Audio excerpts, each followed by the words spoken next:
거룩하신 하나님 아버지, 귀하고 복된 주일을 감사드립니다. 우리에게 주신 은혜를 따라 기도의 자리로 나아가기 원합니다. 성령께서 우리를 인도하여 주시옵소서. 예수님 이름으로 기도드립니다. 아멘. 찬송가 380장 하나님께 찬양드립니다. 찬송가 380장입니다. 나의 생명 되신 주님 앞에 나아갑니다. 주의 흘린 보혈로 정케하사 받아주소서. 날마다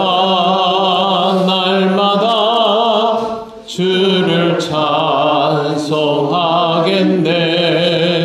주의 사랑 줄로서 나를 굳게 잡아 매소서.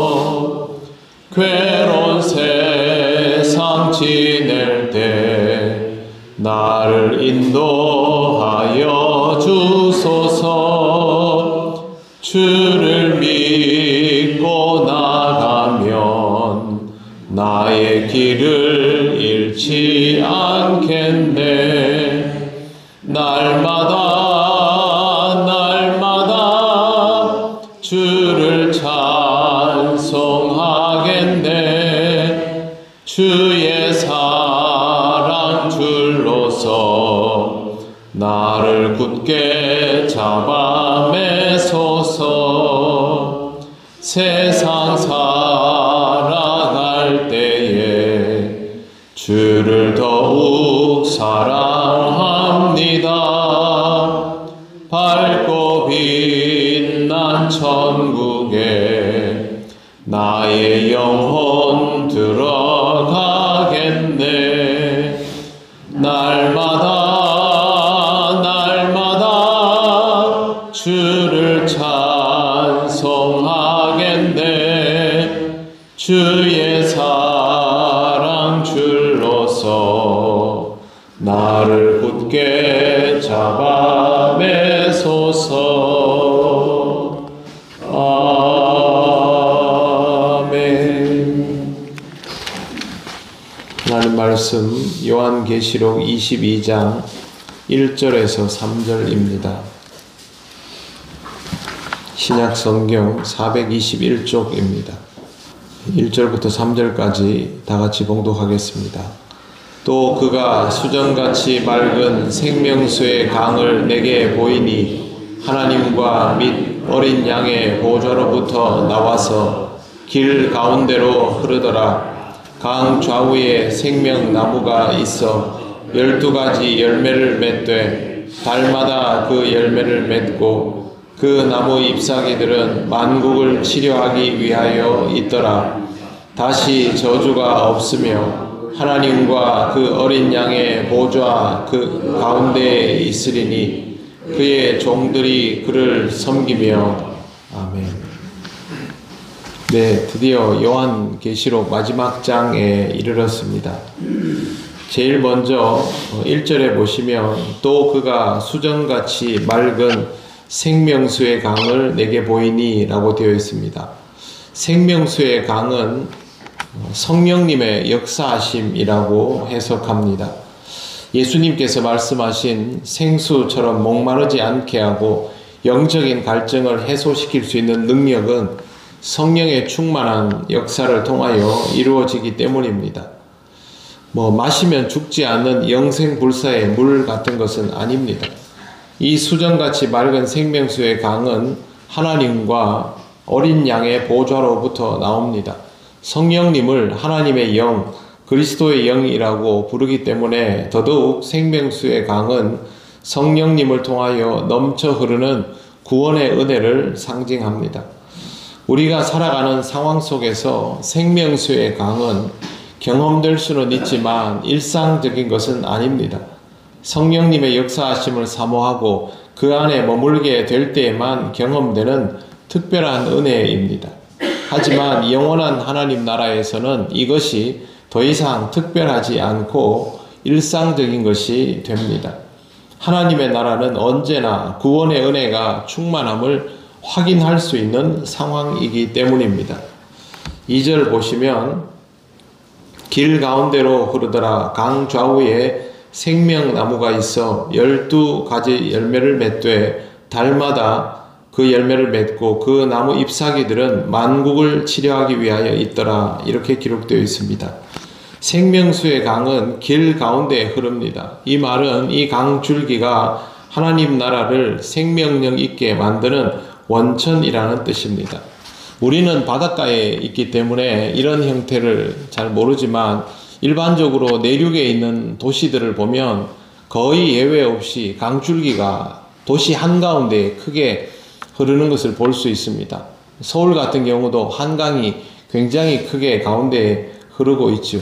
여기 나오는 생명수의 강은 이를테면 그런 모습이라는 것이죠. 그 영역의 젖줄과도 같은 역할을 하는 것입니다.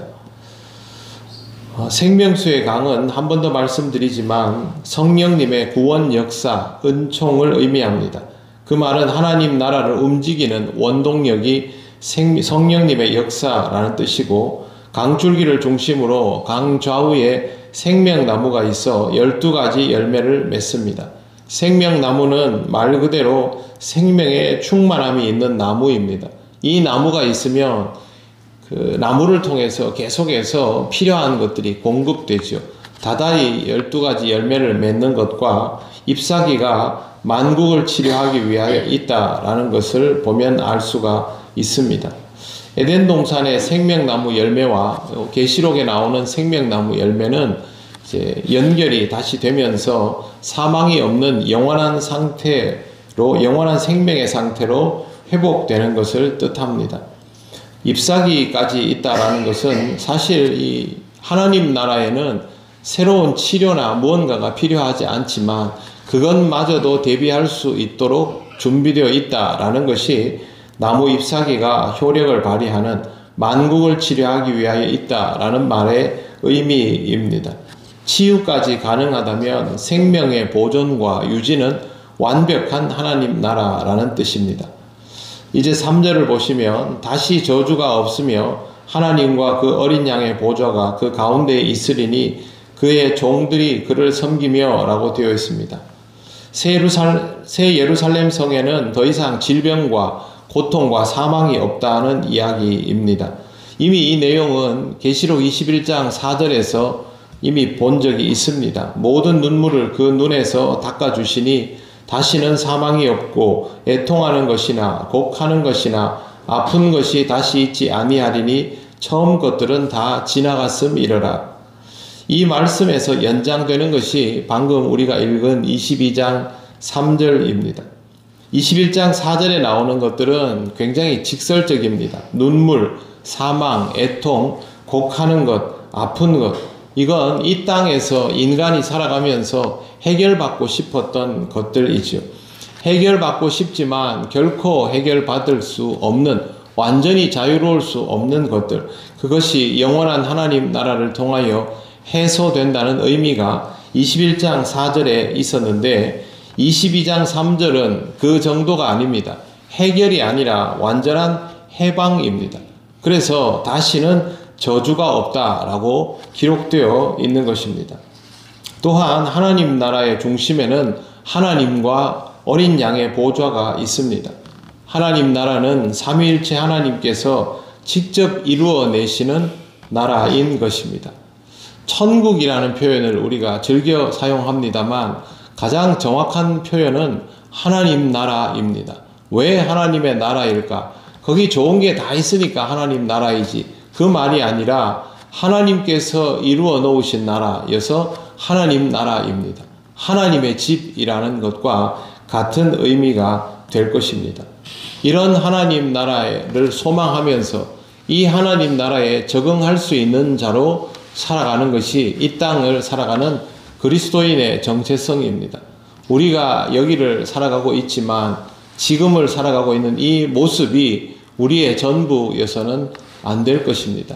그것이 아니라 하나님께서 주인이신, 하나님의 방법대로 다스리시는, 하나님께서 허락하신 영생이 있는 그 나라에 합당한 모습으로 준비되어 가는 것이 이 땅을 살아가는 그리스도인의 모습이라는 것을 기억하시고 오늘도 하나님 나라의 백성으로서의 모습을 조금씩 더 연단함으로 채워가시기를 바랍니다.